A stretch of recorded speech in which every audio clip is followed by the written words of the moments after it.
আসসালামু আলাইকুম এভরিওয়ান, কেমন আছেন সবাই? নিশ্চয়ই ভালো।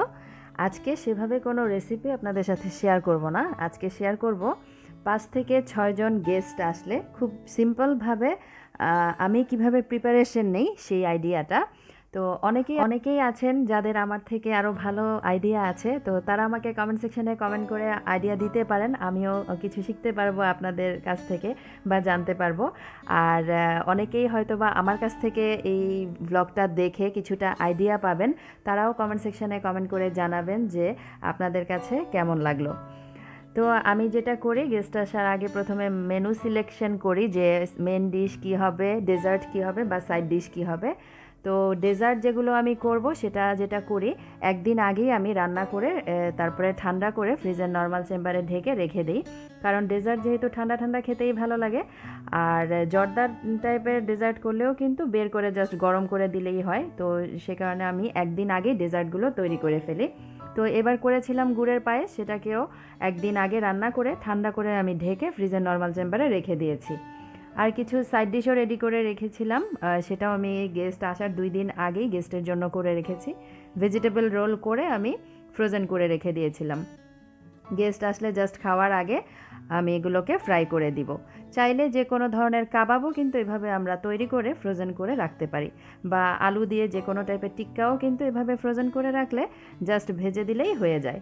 এতে করে আইটেমও কিন্তু বেশি করা যায় আর কাজেরও অনেকখানি সুবিধা হয়। আর বিফ রেজালা আমি করেছিলাম, সেটার জন্য বিফটাকেও খুব ভালোভাবে ম্যারিনেট করে আমি আগের দিন ফ্রিজে রেখে দিয়েছিলাম। আবার চাইলে এটাকে কিন্তু কষিয়েও রাখা যায়, জাস্ট যখন গেস্ট আসবে তার 2-3 ঘন্টা আগে এটাকে বের করে গরম পানি দিয়ে ঝোল দিয়ে রান্না করে নিলে পুরোপুরি কিন্তু নতুনের মতোই হয়ে যায়। সেটা বিফ রেজালা হতে পারে, বিফ কোরমা হতে পারে, বা মাটনের অথবা চিকেনের কোনো ঝাল প্রিপারেশন হতে পারে। সেগুলোকে আমরা কিন্তু একদিন আগে ম্যারিনেট করে রেখে দিতে পারি। আর বিফ চাপ বা চিকেন চাপও আপনারা রাখতে পারেন, বা যে কোনো ধরনের হাঁড়ি কাবাব যদি করেন, সেগুলোকেও কিন্তু ম্যারিনেট করে একদিন আগেই ফ্রিজের নর্মাল চেম্বারে রেখে দেওয়া যায়। জাস্ট যেদিন গেস্ট আসবে সেদিনকে বের করে রান্নাটা করে নিলেই হয়। এরপরে ওভেনে গরম করে গরম গরম কিন্তু সার্ভ করে ফেলা যায়। কারণ বেশিরভাগ খাবারই আছে যেগুলো ঠান্ডা ভালো লাগে না খেতে, বিশেষ করে কাবাব বা মিট জাতীয় কোনো খাবার বা ফিশ জাতীয় খাবারগুলো একটু গরম গরম হলেই খেতে বেশি ভালো লাগে। তো আমিও কিছু কিছু খাবার এইভাবে ম্যারিনেট করে রেখে দেই আগের দিন। আর রোস্টটাকে আমি যেদিন গেস্ট আসে সেদিনই রান্না করার চেষ্টা করি। তো আজকে যেহেতু আমার রাতে গেস্ট আসবে ডিনারের জন্য, তো আমি সকালবেলায় রোস্টটা রান্না করে রাখছিলাম আসলে। আর গেস্ট আসার আগে জাস্ট গরম করে দিব, ওভেনে গরম করে দিব। তো আগেই ফ্রাই করে রেখেছি আর গ্রেভিটা করে আমি চিকেনগুলোকে দিয়ে দিচ্ছি। আবার কাজের সুবিধার জন্য অনেকে চাইলে এই চিকেনটাকে আপনারা ফ্রাই করে একদিন আগেও রাখতে পারেন। আগের দিন রাতে যদি ফ্রাই করে রেখে দেন, পরের দিন গ্রেভিটা করে তারপরে চিকেনটাকে দিয়ে রান্না করে নিতে পারেন।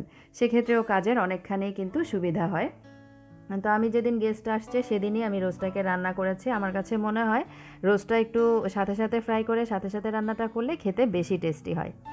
তো চলে এলাম আমি রান্নাবাড়া শেষ করার পরে গেস্ট আসার 2 ঘন্টা আগে টেবিলটাকে গুছিয়ে নেওয়ার জন্য। খুব ভালোভাবে ক্লিন করে আমি একটা টেবিল রানার বিছিয়ে দিলাম, আর কিছু প্লেট ক্লিন করে নিয়েছি। তো একটা ভাজে ভাজে আমি টিস্যু রেখে সেটাকে একটা পাশে রেখে দিলাম। আর পানি তো অবশ্যই লাগবে, পানি। আর আমি এখানে ডিসপোজেবল গ্লাস রেখেছি। আর মাঝ বরাবর একটু ক্যান্ডেল রাখবো, যেহেতু ডিনারের জন্য আসবে আমার গেস্ট। তো ক্যান্ডেলটাকে আমি প্রেফার করলাম। তবে চাইলে এখানে কিন্তু ফ্লাওয়ার ভাজে ফ্রেশ ফুল অথবা আর্টিফিশিয়াল ফুলও কিন্তু রাখা যায়। আবার চাইলে এখানে কিন্তু আর্টিফিশিয়াল যে ক্যান্ডেল আছে সেটাও আপনারা রাখতে পারেন। এটা যার যার রুচির উপরে নির্ভর করবে আসলে। তো টেবিলটাকে আস্তে আস্তে গুছিয়ে নিচ্ছি। এটা আসলে একান্তই যার যার রুচির উপরে। আর আমি যেভাবে করি সেটাই শেয়ার করছি, হয়তো বা এখান থেকে কেউ আইডিয়া পাবেন।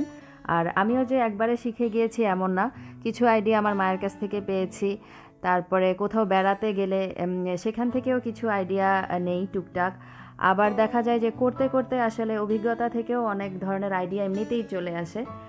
বিভিন্ন সময় গেস্ট আসলে তো আমি বিভিন্নভাবে আসলে টেবিলটা সাজাই। সব সময় যে একভাবে সাজাই এমন না, এক এক সময় এক একভাবেই আমি সাজিয়ে থাকি। তো টেবিলটাকে গুছিয়ে নেওয়ার পরে আমি খাবারগুলোকে সার্ভ করছি। রোস্টটাকে নিয়ে নিলাম, আর এখানে আমি কিছু ভেজিটেবল করেছিলাম। সেটা ফুলকপির ডালনা। এটার রেসিপি অলরেডি আমার চ্যানেলে আছে। আর এখানে কিছু ডিম বয়েল করে ফ্রাই করে তারপরে বেরেস্তা দিয়ে আমি সার্ভ করেছি। সালাদ আর লেবুগুলো আগে থেকে কেটে ফ্রিজের নর্মাল চেম্বারে রেখে দিয়েছিলাম। এখন জাস্ট গেস্ট খেতে বসার আগে এটাকে আমি মেখে দিব লবণ দিয়ে। কিছু স্পুনও রাখলাম। আর এখানে কিছু ডেজার্ট রেখেছি, কিছু ফ্রুটসও রেখেছি। আর কিছুদিন আগে আমার হাজব্যান্ড বাংলাদেশে গিয়েছিলেন, সেখান থেকে এই মিষ্টিগুলো আসলে আনানো। মিষ্টিগুলো আমি বানাইনি। তো যেহেতু বেশ কিছু মিষ্টি ছিল, তাই ডেজার্ট আমি একটাই রান্না করেছি, সেটা হলো গুড়ের পায়েস। আর রাইসটাকে আমি সবার পরে সার্ভ করব। রাইস আর কাবাবগুলোকে কিন্তু গরম গরমই সার্ভ করলে খেতে বেশি ভালো লাগে। আর আমি আজকে প্লেন পোলাও করেছিলাম, সেটা আর শেয়ার করলাম না। সেটার রেসিপিও কিন্তু আমার চ্যানেলে দেওয়া আছে, লিঙ্কটা আমি ডিসক্রিপশন বক্সে রেখে দিব। গুড়ের পায়েসের রেসিপিটাও ডিসক্রিপশন বক্সে আপনারা পেয়ে যাবেন। আর অনেক সময় টেবিলে জায়গা হয় না, তখন আমি যেটা করি, একটা পাশে অন্য একটা টেবিলে বা একটা তাকের মধ্যে আমি ড্রিঙ্কসগুলো আর ডেজার্ট খাওয়ার যে বোলগুলো সেগুলোকে রেখে দিই। তো এই হচ্ছে টেবিলের ফাইনাল লুক। ক্যান্ডেলগুলোকে জ্বালিয়ে দিয়েছি। তো এই তো হয়ে গেল ছিমছাম, একদম সিম্পল একটা 5 থেকে 6 জন গেস্টের টেবিল সাজানোর একটা আইডিয়া। আশা করছি আপনাদের কাছে আজকের এই ব্লগটা ভালো লাগবে। আর মেনু সিলেকশনের ক্ষেত্রেও আমাদের মাথায় রাখা উচিত যে কিছু ঝাল বা কিছু গ্রেভি কম, কিছু ড্রাই, সব কিছু মিলিয়ে যেন আমরা মেনুগুলো রাখি। কারণ সবগুলো যদি ড্রাই হয়ে যায় খাবার, তাহলে আবার অনেকেই খেতে পারেন না বা খেতে ভালো লাগে না।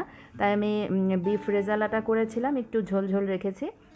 আর রোস্ট ছিল, একটা ভেজিটেবল ছিল, আর কিছু এগ ছিল, আর কিছু কাবাবও আমি করেছিলাম। আর রোলগুলো আমি আসলে পরে সার্ভ করেছি। তো এই আর কি, এই ছিল আমার আজকের দাওয়াত প্রিপারেশন আইডিয়া। কেমন লাগলো আপনাদের কাছে? কমেন্ট সেকশানে অবশ্যই কমেন্ট করে জানাবেন। আর এরকমই যদি আপনারা ব্লগ আমার কাছে দেখতে চান, সেটাও আমাকে জানাবেন, আমি শেয়ার করার চেষ্টা করব ইনশাল্লাহ। তো আজকের মতো তবে এখানেই বিদায় নিয়ে নিচ্ছি। কথা হবে পরের পর্বে যে কোনো নতুন অথবা অন্য কোনো ব্লগ নিয়ে। সে পর্যন্ত সবাই খুব বেশি ভালো থাকবেন আর আমাদের জন্য দোয়া করবেন। আল্লাহ হাফিজ।